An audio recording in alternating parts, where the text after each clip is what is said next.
Hi friends, welcome back. BJP ने जीता Haryana election. Rahul Gandhi को बड़ा झटका हरियाणा रिजल्ट्स। चलो मजे लेते हैं, वीडियो शुरू करते हैं। वीडियो शुरू करने से पहले अगर आप चैनल पर नए हो और आपने अभी तक सब्सक्राइब नहीं किया तो जल्दी से पहले सब्सक्राइब के बटन और बेल आइकन को क्लिक कर लो ताकि आपको हमारे सारे न्यू वीडियोस के नोटिफिकेशन मिल जाए जैसे हम अपलोड करें। अगर आपको वीडियो पसंद आता है प्लीज लाइक एंड शेयर। चलिए शुरू करते हैं। दोस्तों, हरियाणा में कांग्रेस के साथ वही हुआ जो पटरी बाजार से 300 रुपए में एडिडास का जूता खरीदने वालों के साथ होता है। वो 300 रुपए में खुशी खुशी एडिडास का जूता खरीद कर लाते हैं तो घर आकर पता चलता है कि वो एडिडास का नहीं, एबीबास का जूता है। जी हाँ, ऐसे ही लोग हैं जिन्हें 3 महीने बाद मिलने पर पता चला कि जिस लड़की को वो इतने टाइम से साउथ दिल्ली की सुहानी समझकर बात कर रहे थे वो गाजियाबाद का सोहन सिंह निकला। लोकसभा रिजल्ट के बाद जिस हरियाणा को उसने अपना मान लिया था वही हरियाणा 8 तारीख की दोपहर को फिर से बीजेपी के साथ भाग गई। जी हाँ, पार्टी की इस हार से कुछ कांग्रेसी तो इतने दुखी हैं कि वो जीत के बाद फोड़ने के लिए लाए गए सुतली बमों को ही चटनी लगाकर खा चुके हैं। समझ नहीं आ रहा मैं क्या कहूँ। इससे पहले कि मैं कुछ और कहूँ, पहले उस ढोल वाले की बात सुन लीजिए जिसे कांग्रेस ने बुला रखा था। क्या हुआ, आप लोग जा रहे हो क्या? जा रहे हैं। क्यों अभी नहीं रुकना? वो सीटें आई नहीं है, हमारी पेमेंट कर दी उन्होंने। वो कह रहे हैं आप जाओ, हमें पिछली दफा बुलाएंगे आपको। अच्छा, क्या कह रहे हैं? जा रहे हो? मारो मुझे मारो। ये क्या हो गया हरियाणा में दोस्तों? बीजेपी हरियाणा की 90 में से 50 सीटें ऑलमोस्ट लाकर लगातार तीसरी बार सत्ता में आ गई। कांग्रेस लगातार तीसरी बार जलील हुई है। लोकसभा चुनाव में जब से कांग्रेस को 10 में से 5 सीटें आई थी ना हरियाणा में, ये मानकर चल रहे थे कि बस अब हरियाणा में हमारी ही सरकार बनने वाली है। इन लोगों का कॉन्फिडेंस देखकर इलेक्शन कमीशन को भी एक बार लग रहा था कि हरियाणा में विधानसभा चुनाव कराने भी है या फिर रहने देते हैं इस बार है। हरियाणा का अगला सीएम बनने के लिए 2 महीने से हुड्डा जी और कुमारी शैलजा ऐसे लड़ रहे थे जैसे बीजेपी वालों ने पॉलिटिक्स छोड़कर पानीपत में जलेबी की फैक्ट्री खोल ली हो। वही जलेबी की फैक्ट्री जिसकी नींव हरियाणा चुनाव में राहुल बाबा ने रखी। तब भी मैंने यही कहा था। क्या कहा था भाऊ? रुको जरा, सब्र करो। इतनी जल्दी शपथ ग्रहण में पहनने के लिए शेरवानी न सिलवाओ, रुको जरा सब्र करो। ऐसा ना हो कि रिजल्ट इधर उधर हो गया तो बाद में उसी शेरवानी को फाड़कर पोछा बनाना पड़े। बताओ अच्छा लगता है क्या? नहीं ना। मैंने तब भी कहा था कि नए बंगले में करवाने के लिए अभी से जो पेंट के डब्बे खरीदे हो, बाद में उसी पेंट को अपने मुंह पर लगाकर मोहल्ले की सर्कस में तुम्हें जोकर ना बनना पड़ जाए। और तुम जोकर बन गए तो तुम्हारे किसी सीनियर कि तुम उसे चैलेंज कर रहे हो जोकर बन के। मजा आया, मगर मेरे लाख समझाने के बावजूद ये लोग नहीं माने और 8 अक्टूबर को वही हुआ। बीजेपी लगातार तीसरी बार चुनाव जीतकर सत्ता में आ गई है। कांग्रेसियों को जनता ने मैसेज दे दिया कि भाई ऐसा करो, तुम लोग पहले आपस में लड़ लो और आपस में लड़कर जब फ्री हो जाओ तो 10-20 साल बाद बीजेपी से भी लड़ लेना। और तब भी अगर जीत नहीं पाए तो राहुल जी की किसी जलेबी की फैक्ट्री में काम कर लेना। But on a serious note दोस्तों, सच कहूं तो मुझे समझ नहीं आ रहा था कि कांग्रेस चुनाव से पहले इतनी ओवर कॉन्फिडेंट क्यों थी। हमेशा ही होती है। जीत ही जाएगी। बीजेपी को 2019 के लोकसभा चुनाव में हरियाणा की 10 सीटें मिली थी। इस बार 2024 में कांग्रेस को 10 में से 5 सीटें मिल गई। बस इसी से कांग्रेस ने मान लिया कि अब तो बस हमारी ही सरकार बनने वाली है। और अगर मैं गलत नहीं हूं तो 2024 के लोकसभा रिजल्ट के टाइम भी बीजेपी हरियाणा की 90 में से 46 सीटों पर आ गई थी। लोकसभा रिजल्ट के बाद बीजेपी ने अपनी कई गलतियां सुधारी। कांग्रेस को जब ये लगा कि अब तो हमारी सरकार बनने ही वाली है तो अपनी आदत के मुताबिक वो लोग एरोगेंट हो गए। मतलब है तो है। उसका असर ये हुआ कि कांग्रेस में बागियों की बाढ़ आ गई। देखते ही देखते कांग्रेस में इतने बागी हो गए जितने एक वक्त पर चंबल में भी नहीं थे।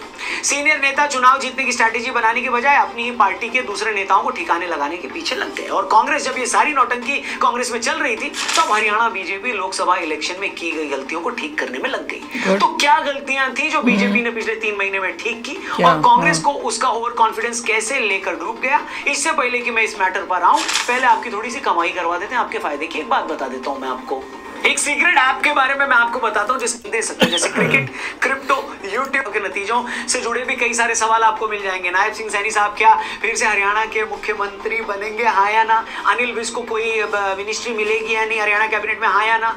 ये ट्रस्टेड ऐप है। 3 करोड़ से ज्यादा लोग डेली इस पे खेल रहे हैं और बहुत सारे प्राइजेस भी जीत रहे हैं। अब इंडिया और बांग्लादेश की T20 सीरीज भी चल रही है, उससे जुड़े भी कई सवाल मिलेंगे। और अगर आप लकी हुए तो आपको iPhone 16 या बांग्लादेश को T20 सीरीज में भी बीजेपी हरा पाएगी, यस या नो? तो मैं कह रहा हूँ यस या नो से जुड़े कई सारे सवालों के आप जवाब दीजिए, अपनी ओपिनियन दीजिए, लेकिन उससे पहले डिस्क्रिप्शन में जाइए, जो स्पेशल लिंक दिया है उस पर क्लिक करके डाउनलोड करोगे तो 100 रुपया मुफ्त में मिलेगा, ठीक है? All the best. जीतने के बाद इसे आराम से विड्रॉ भी कर सकते हैं। वीडियो में आगे बढ़ते हैं।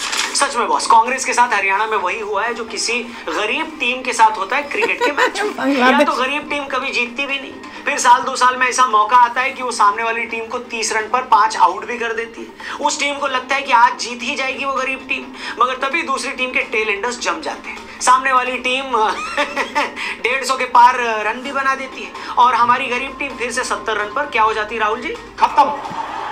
कांग्रेस को बड़ी उम्मीदें थी कि आखिरकार 3455 स्टेट इलेक्शंस हारने के बाद फाइनली वो एक चुनाव जीतने जा रही है। कांग्रेसी प्रवक्ताओं ने इस जीत का क्रेडिट राहुल गांधी को देते हुए भजन तक लिख डाले थे। कुछ कांग्रेसी लीडर तो पिछले 1.5 महीने से सुबह 4 बजे उठकर इन भजनों का रियाज तक कर रहे थे और जब से रिजल्ट आया है तब से उन बेचारों के क्या उनके गले बैठे हुए हैं। भजन के बजाय उनके मुंह से जो निकल रहा है वो बिना बीप के सुनाया भी नहीं जा सकता, मगर अपने गिरेबान में झांकने की बजाय इस हार के बाद वो फिर से इलेक्शन कमीशन को गाली देने में लगे। अरे चाचा आप तो बस कर जाओ, कभी तो गैरत खा जाओ। लोकसभा में बीजेपी की 240 सीटें आई तब तो इलेक्शन कमीशन बड़ा सही था, तब तो ईवीएम बड़ी पवित्र थी, और जैसे तुम्हारी हरियाणा में फजीहत हुई तुम फिर से ईवीएम और ईसी को उल्टा बताने लग गए।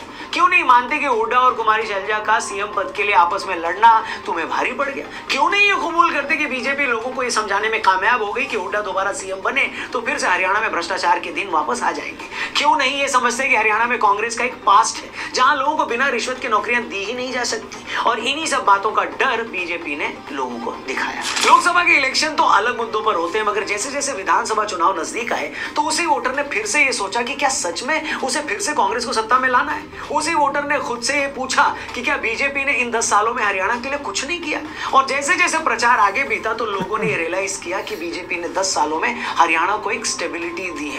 खट्टर साहब से जो बीजेपी के कार्यकर्ताओं की शिकायत थी कि वो उन्हें टाइम नहीं देते, उस शिकायत को नए सीएम सैनी साहब ने दूर कर दिया। सैनी साहब ने सीएम बनते ही क्रीमी लेयर की लिमिट को बढ़ा दिया। उन्होंने कॉन्ट्रैक्ट पर चल रहे हजारों लोगों को नौकरियां उनकी पक्की कर दी। बीजेपी ने चुनावी प्रचार के दौरान जो पुराना तरीका था उस पर लौटते हुए डोर टू डोर कैंपेन किया, नुक्कड़ सभाएं भी की। मतलब सैनी जी ने पिछले 3 महीनों में उन ज्यादातर इश्यूज को एड्रेस करने की कोशिश की जिसे लेकर लोगों के अंदर गुस्सा था, मगर इन्हीं 3 महीनों में कांग्रेस के बड़े नेता सीएम बनने के लिए एक दूसरे से लड़ते रहे। इस बीच कांग्रेसी नेताओं के कुछ ऐसे वीडियोस भी वायरल हुए जिसमें वो अपने रिश्तेदारों को नौकरियां बांटने की बात कर रहे थे। 50 वोट पर नौकरी देने की बात वाला वीडियो भी वायरल हुआ। कांग्रेस इलेक्शन जीतने को लेकर इतनी कॉन्फिडेंट थी कि उसने आम आदमी पार्टी से हरियाणा में गठबंधन भी नहीं किया।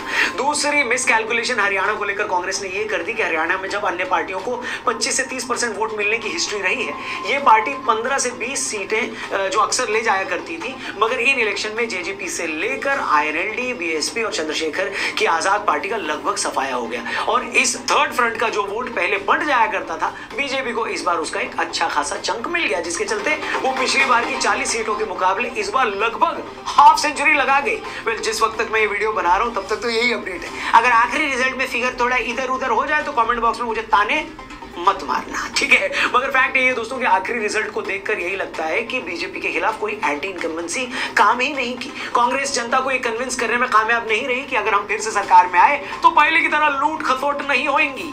मगर इस रिजल्ट के बाद मुझे सच में राहुल बाबा के लिए बहुत ज्यादा बुरा लग रहा है। कांग्रेस अक्सर इस बात का ख्याल रखती है कि आदरणीय राहुल जी को प्रचार करने उसी स्टेट में उतारा जाए जिसे लेकर उसे पूरा भरोसा हो कि वहां हम जीत ही जाएंगे। इसी भरोसे के साथ पार्टी ने आदरणीय राहुल जी से हरियाणा में प्रचार करवाया, और जैसा मैंने पहले कहा कि 1 महीने पहले से ही कांग्रेस प्रवक्ताओं ने राहुल बाबा को ब्रह्मांड का महानतम नेता बताते हुए उनकी शान में आरतियां भी लिख ली थी। मगर हरियाणा की हार ने राहुल जी की शान में लिखी आरतियों को रिलीज पर रोक लगा दी है। 2 बजे तक तो उन फोल्डर्स तक को सिस्टम से उड़ा दिया गया जिनमें ये आरतियां सेव करके रखी हुई थी। सच बता रहा हूं। और जैसे पाकिस्तानियों को ये लगता है ना कि या तो उनकी टीम जीतती है या फिर क्रिकेट मैच फिक्स होता है, ठीक उसी तरह कांग्रेसी नेताओं को भी भरोसा नहीं हो रहा कि उस जैसी महान पार्टी को जनता ने खारिज कैसे कर दिया। उसे एक बार फिर यही लग रहा है कि या तो ईवीएम चरित्रहीन है या फिर इलेक्शन कमीशन बेवफा है। रिजल्ट के बाद से इन लोगों ने इलेक्शन कमीशन के नाम की शुरू की है कि उनके फेफड़े मुंह के रास्ते बाहर आ गए। सच बता रहा हूं, बेचारे घुटना मुंह में घुसाकर अपनी रुलाई रोक रहे हैं। कुछ कांग्रेसी तो अपनी अकल पर पड़े पत्थर इलेक्शन कमीशन के दफ्तर पर फेंक कर अपनी भड़ास निकालने की कोशिश कर रहे हैं, मगर इन सब से हकीकत नहीं बदलने वाली मेरे मित्र।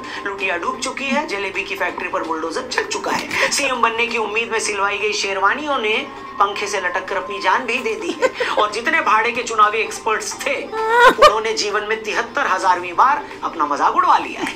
पहली संभावना ये है कि पूरे हरियाणा में कांग्रेस की हवा चलेगी और उसको बहुमत आएगा। ये सही है या नहीं? बहुत सही है। फिर बोला कि भाई दूसरी संभावना क्या है? मैंने कहा दूसरी संभावना ये है कि हवा नहीं कांग्रेस की आंधी चलेगी हरियाणा में, फिर उसका सुनामी चलेगी। ये सही है कि नहीं है? फिर बंदा गया। बोले भाई ये दोनों के अलावा तीसरी संभावना कौन सी बच गई है? तीसरी संभावना है कि तू पागल है। तीसरी संभावना ये है कि सुनामी चलेगी यहाँ पे कांग्रेस You are brainless। अब आप बता दो, हवा चलेगी आंधी के सुनामी?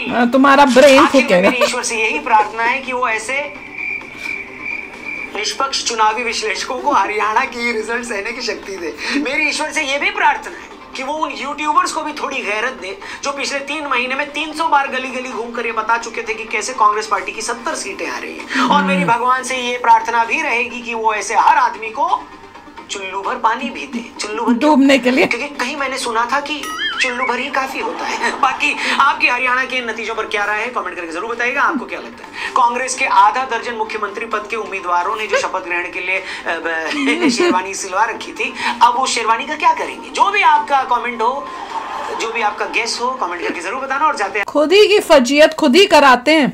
अगर कोई सेंसिबल पर्सन हो या सेंसिबल पार्टी हो, जब तक रिजल्ट्स पूरे आउट नहीं होते, कंफर्मेशन नहीं होता कि भैया तुम जीते हो, तुम खुशी क्यों मनाओगे? ये एक ऐसी पार्टी है कांग्रेस कि ये तो इलेक्शन से पहले ही खुशी मनाने लग जाती है। अभी लोग वोट करने ही नहीं गए, हम जीतेंगे। काफी क्लोज आ गए थे। 37 वो तो है, उन्होंने बड़े गंद मार दिया था। नंबर नहीं है। अगर उनके 5-10 होते तो बड़ी खुशी होती। मैं तो कहती हूँ 0 होना चाहिए। अगली बार जो है उनको 5-10 पे लेके जाना है। 37 अभी भी काफी हाई नंबर है। हाँ, तो इतना देखो, इतना लोगों लोग को जो है बनाया हुआ है, मेहनत कर रहा है, हाँ। एड्रेस कर रहा है प्रॉब्लम्स। अब होप ये होगी अगली बार दे आर वाइप्ड आउट।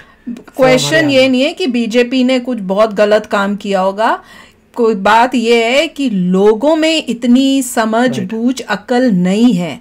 जो लोग है ना, भेड़ चाल होती है, वो जहाँ पे ले जाओ वो उस तरफ चले जाते बिना अपनी अकल लगाए। उनको थोड़ा सा लालच दे दो, अच्छा हम तुम्हारा ये फायदा करा देंगे, हम आएंगे, वो उसी बंदे को वोट करते कि भैया मैं का सोचते हैं, वो देश का नहीं सोचते हैं। उस वजह से होता है। बीजेपी को भी वही करना पड़ेगा कि मैं जो है लालची लोग वो देश में इतने जो उनको उनकी चीजें दे दो। देखिए बीजेपी ने प्रॉब्लम सॉल्व कर ली है। हाँ। और अब अच्छा गवर्न करेंगे तो अगली बार जो है कांग्रेस खत्म हो जाएगी हरियाणा। होप तो यही है भाई। और आम आदमी पार्टी को 0 मिला है।